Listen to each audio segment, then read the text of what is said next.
Les vidéos ont circulé tout le week-end sur les réseaux sociaux. On y voit une vingtaine d'hommes arriver en bande et commencer à frapper ceux qui se trouvaient à la terrasse du café de la plage. Une scène très violente qui a sidéré la plupart des riverains du quartier lorsqu'ils ont découvert ces images. Personne ne s'attendait à avoir une attaque comme ça directement sur un lieu de vie, sur un lieu culturel. Voilà, c'était pas une réunion politique, c'était pas un rassemblement politique. Mais apparemment, ça prend de l'ampleur depuis quelque temps. Ces affrontements, des fachos qui débarquent dans des quartiers comme ça et qui cassent tout. Mais ça, j'ai jamais eu ça, non. Non, impressionnant.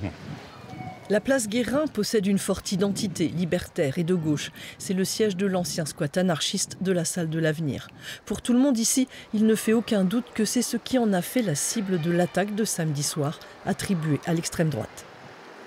Des gens bourrés, enfin, d'extrême droite qui tapent, ça on a déjà vécu. Là, on bascule vers autre chose. Des gens qui mettent une cagoule, qui arrivent sur un lieu et qui font le coup de poing et qui partent très vite en sachant que si jamais ils restaient sur place, ils risquaient des choses avec la maréchaussée. Le propriétaire du café de la plage a porté plainte ce matin et le parquet de Brest a confirmé avoir ouvert une enquête judiciaire contre X pour violence aggravée. Le collectif de lutte antifasciste Visa 29 a envoyé une lettre ouverte au procureur pour dénoncer l'impunité dont ont bénéficié jusqu'à présent, selon eux, les agressions d'extrême droite. Quand on regarde le nombre de plaintes qui ont déjà été déposées depuis 2-3 ans, toutes sont sans suite.